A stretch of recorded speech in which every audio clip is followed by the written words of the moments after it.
সামিয়া যখন আমাকে লাঠি দিয়ে মারতে আসবে ঠিক তখনই আমি এক হাত দিয়ে লাঠিটা আটকিয়ে অন্য হাত দিয়ে ঠাস ঠাস করে গালে 2টা চড় মেরে বলতে লাগলাম, ক্ষমতার বড়াই দেখাচ্ছিস আমার কাছে এসে? শোন, তোদের মতো 4-5টা পুলিশকে আমার পকেটে রাখি। কখনো জানতে চেয়েছিস কী কারণে আজকে ছেলেগুলোকে মারতেছিলাম? কখনো জানতে চেয়েছিস কি সেদিন মেয়েটার সাথে আমার বন্ধুর কেন বিয়ে দিয়েছিলাম? তা তোরা কখনোই জানতে চাসনি। তাদেরকে বিয়ে দিয়েছিলাম কারণ তারা একে অপরকে ভালোবাসতো। তাদের ভালোবাসাকে পৃথিবীতে টিকিয়ে রাখতে আমরা সেদিন তাদেরকে বিয়ে দিয়েছিলাম। আরে তোকে তো ভালোবাসার কথা বলে লাভ নেই। তুই তো কোনোদিন কাউকে ভালোবাসিসনি। তুই ছিলি স্বার্থপর। তোর ভালোবাসার মানুষটার প্রতি ছিল তোর সন্দেহ। ইচ্ছে মতো ছুঁড়ে ফেলবি, ইচ্ছে মতো ব্যবহার করবি। শোন, তোকে একটা কথা বলি, আর কখনো আমার পিছে লেগে থাকিস না, আর ভালো থাকিস। সামিয়া এতক্ষণ মাথা নিচু করে আমার কথাগুলো শুনতেছে। আমাদের রুমে, মানে আমাদের যে রুমে রাখা হয়েছে, সেখানে সামিয়া ছাড়া আর কেউ নেই। সামিয়ার চোখের কোণে পানি জমা হয়েছে। আর আমার বন্ধুরা আমার এই রকম কথা শুনে কিছুটা অবাক হয়ে গেল। আমি আর কোনো কথা না বলে বন্ধুদের সাথে নিয়ে থানা থেকে বের হয়ে আসলাম। বাইরে এসে যে পুলিশ আমাদেরকে গাড়িতে করে এখানে নিয়ে এসেছিল তাকে বললাম, আপনি আমাদের যেখান থেকে নিয়ে এসেছেন সেখানে রেখে আসুন। এই ছেলে, তোমার সাহস তো দেখছি কম নয়। তুমি আমাকে কাজের আদেশ করতেছো? আমি একটা মুচকি হাসি দিয়ে বললাম, আপনি আমাদেরকে রেখে আসবেন নাকি বিনা কারণে আমাদেরকে থানায় নিয়ে আসার কারণে চাকরিটা হারাবেন? হাবিলদার আমার কথা শুনে কিছুটা চমকে উঠল। হঠাৎ সামিয়া থানা থেকে বের হয়ে আমাদের কাছে এসে হাবিলদারকে বলল, হাবিলদার সাহেব, আপনি ওনাদের যেখান থেকে নিয়ে এসেছেন সেখানে রেখে আসুন। Yes ma'am. এরপরে আমরা গাড়িতে উঠলাম। আসার সময় সামিয়ার দিকে তাকিয়ে দেখি আমার দিকে রক্তিম চোখে তাকিয়ে আছে। মনে হচ্ছে কাছে পেলে ভর্তা বানিয়ে ফেলবে। আর আমার প্রতি রাগারি কথা। একজন পুলিশ অফিসারকে এভাবে অপমানিত হওয়াটা লজ্জারই বিষয়। কিন্তু কি করব, সে তো আমাকে কম কষ্ট দেয়নি। কলেজের ভিতরে ঢুকে আমাদের নামিয়ে দিয়ে চলে গেলেন তারা। আমাদের দেখে কলেজের স্টুডেন্টরা বেশ অবাক হয়েছে, কারণ মারামারি করার পরেও যে পুলিশ তাদের সসম্মানে গাড়িতে করে কলেজে রেখে যাবে, এটা বেশ অবাক হওয়ারই কথা। আজকে আর কেউ ক্লাস করলাম না। আর হ্যাঁ, আমরা সংখ্যায় ছিলাম 9 জন। সবাই মিলে ক্যান্টিনে গেলাম। বসে থেকে নাস্তা করতেই সিফাত জিজ্ঞাসা করলো, সাইদ, তুই কি আমাদের থানার পুলিশ ম্যামকে চিনিস? সিফাতের কথা শুনে আমি কিছুটা চমকে উঠলাম। আমি বললাম, আমি কিভাবে চিনব? না, তাই বলতেছি আর কি। তাড়াতাড়ি খা, বাসায় যাব। ঠিক আছে। এরপরে নাস্তা করে বন্ধুদের থেকে বিদায় নিয়ে বাসায় চলে আসলাম। কলিং বেল বাজাতেই মামি এসে দরজা খুলে দিল। আমাকে দেখে বলল, কি হয়েছে আব্বু, তুই এখন চলে আসলি যে? শরীর খারাপ নাকি? না মামি, আমি ঠিক আছি, ভালো লাগতেছে না, তাই চলে আসলাম। ও আচ্ছা, ফ্রেশ হয়ে এসো। ওকে। রুমে এসে ওয়াশরুমে ঢুকে শাওয়ার ছেড়ে দিয়ে ভিজতে লাগলাম। মনে পড়তেছে সেই 3 বছর আগের অতীতটাকে। কেন সামিয়া, কেন তুমি আবার আসলে আমার সামনে? সেদিন তুমি যদি আমার একটা কথা শুনতে, তাহলে কি আজ আমাকে এই পরিস্থিতির সম্মুখীন হতে হতো? খুব সুখেই থাকতাম পরিবার পরিজন নিয়ে। তোমার সেই অবহেলা সহ্য করতে না পেরে, তোমার মায়া ত্যাগ করতে আমাকে পাড়ি জমাতে হয়েছে এই ব্যস্ত নগরীতে। ছেড়ে চলে আসতে হয়েছে আমার সেই চিরচেনা শহরটাকে, চিরচেনা পথগুলোকে ছেড়ে আসতে হয়েছে চিরচেনা মুখগুলিকে। কিন্তু আজ তুমি আমার সামনে। বেশ কিছুক্ষণ পর ওয়াশরুম থেকে বের হয়ে রুমে এসে ড্রেস চেঞ্জ করে নামাজ পড়ে লাঞ্চ করার জন্য নিচে আসলাম। নিচে এসে দেখি মামি সোফায় বসে দেখে টিভি দেখতেছে। আমিও মামির পাশে বসলাম। বেশ কিছুক্ষণ আড্ডা দিয়ে মামি আর আমি লাঞ্চ করতে ডাইনিং টেবিলে গেলাম। মামি আমাকে নিজের হাতে খাইয়ে দিচ্ছেন। আসলে এইরকম মামি পাওয়া ভাগ্যের ব্যাপার। নিজের পরিবারকে ছেড়ে তাদের কাছে চলে এসেছি, কিন্তু তারা কখনো আমাকে পরিবারের অভাবটা বুঝতে দেয়নি। যাকগে, লাঞ্চ শেষ করে মামির আরও কিছু সময় ধরে আড্ডা দিয়ে রুমে আসলাম। রুমে এসে ফোনটা হাতে নিয়ে গান শুনতে শুনতে ঘুমিয়ে পড়লাম। বিকেলে তিশা এসে আমাকে ঘুম থেকে জাগিয়ে তুলল। আসরের নামাজ পড়ে বের হলাম বন্ধুদের সাথে আড্ডা দিতে। সিফাত, আমি আর রাফি, এই 3 জন বাইক নিয়ে গেলাম পদ্মার চরে। প্রকৃতির মাঝে সময়টা বেশ ভালোই কাটলো। মন বিষণ্ণতার সময় এমন জায়গায় আসাটা মন্দ নয়, বেশ উপকারী বলা যায়। 3 জন মিলে কিছু সময় কাটানোর পর যে যার বাসায় চলে আসলাম। বাসায় আসতে একটু সন্ধ্যা হয়ে গেল। রুমে এসে ফ্রেশ হয়ে স্টাডি করতে বসলাম। স্টাডি করতে করতে কখন যে সময় পার হয়ে গেছে বলতেই পারবো না। তিশা এসে ডিনারের জন্য ডেকে গেল। ডিনার করে রুমে এসে শুয়ে পড়লাম। সকালে ঘুম থেকে উঠে নাস্তা করে ঘড়িতে দেখি কলেজে যাওয়ার সময় প্রায় হয়ে এসেছে। তিশাকে নিয়ে বের হলাম কলেজের উদ্দেশ্যে। তিশাকে তিশার কলেজে নামিয়ে দিয়ে আমি আমার কলেজে চলে আসলাম।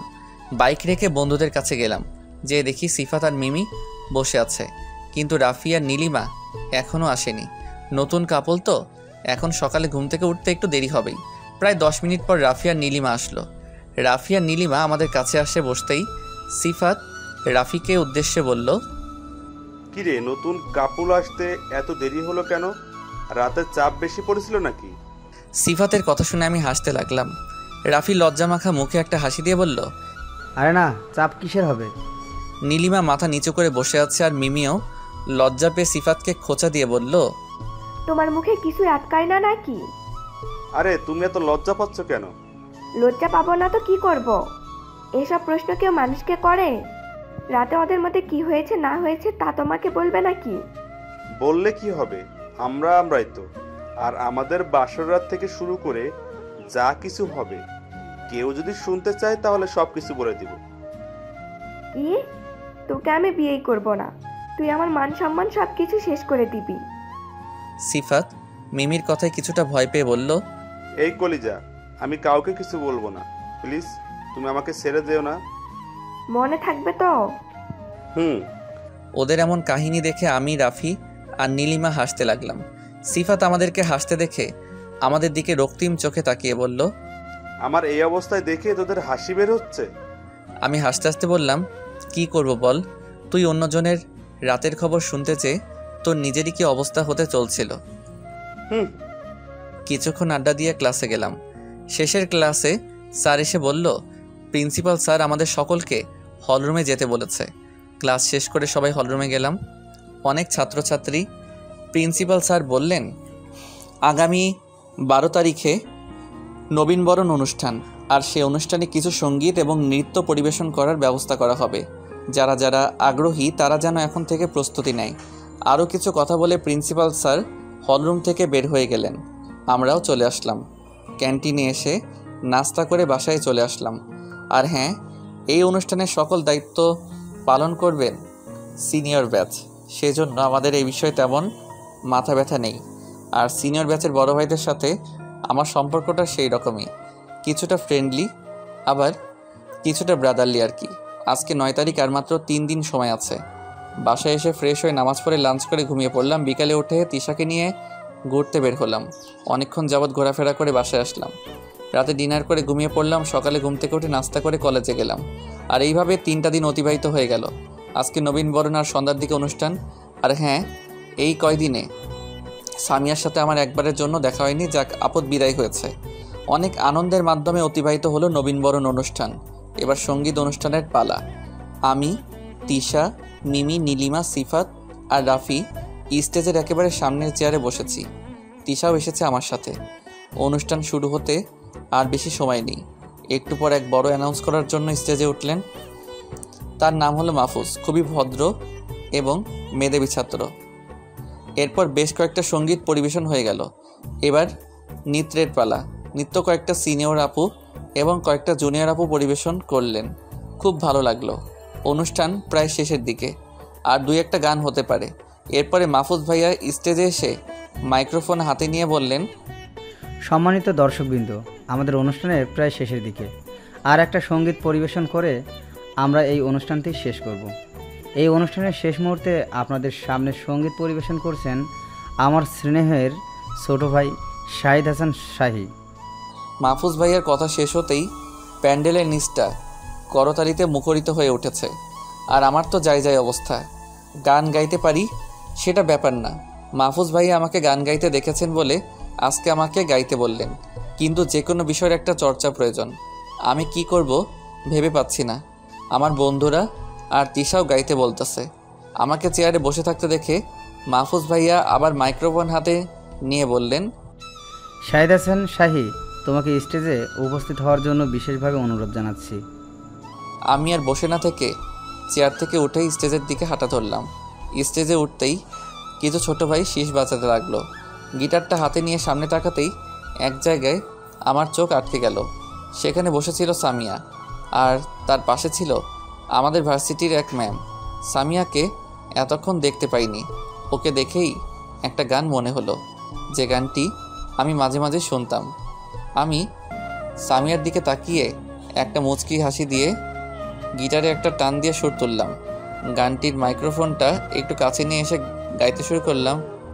মেয়ে তুই মানুষ ভালো না, না রে মেয়ে তোর মনটা ভালো না, মেয়ে তুই মানুষ ভালো না রে, না রে মেয়ে তোর মনটা ভালো না, এত ভালোবেসে ওরে তোর মনটা পেলাম না, মনের দামে মনটা যে তোর কেনা হলো না, এত ভালোবেসে ওরে তোর মনটা পেলাম না, মনের দামে মনটা যে তোর কেনা হলো না, মেয়ে তুই মানুষ ভালো না, না রে।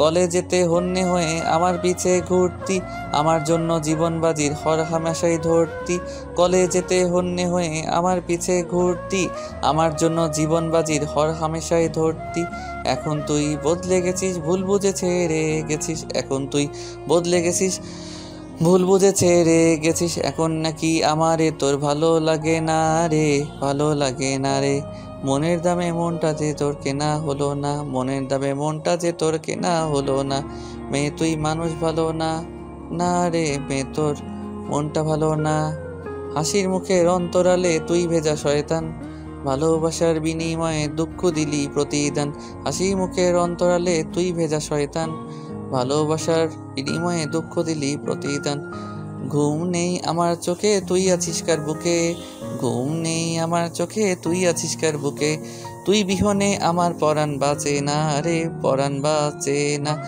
গানটা শেষ করতেই সকল স্টুডেন্ট তালি দিতে লাগলো। আমি গিটারটা রেখে স্টেজ থেকে নেমে আসতেই সকলে আমাকে ধন্যবাদ জানালো। সামিয়ার দিকে এক নজর দিয়ে দেখি সে এখনও আমার দিকে তাকিয়ে আছে। গানের মধ্যে বেশিরভাগ সময় আমি সামিয়ার দিকে তাকিয়ে গিয়েছিলাম। মাহফুজ ভাইয়া মাইক্রোফোনটা হাতে নিয়ে বলতে লাগলেন, ধন্যবাদ ছোট শাহিদ হাসান শাহিদকে এত সুন্দর একটা গান আমাদের উপহার দেওয়ার জন্য। এরপরে আরও অনেক কিছু বললেন। আমি বন্ধুদের কাছ থেকে বিদায় নিয়ে তিশাকে নিয়ে বাসায় আসলাম।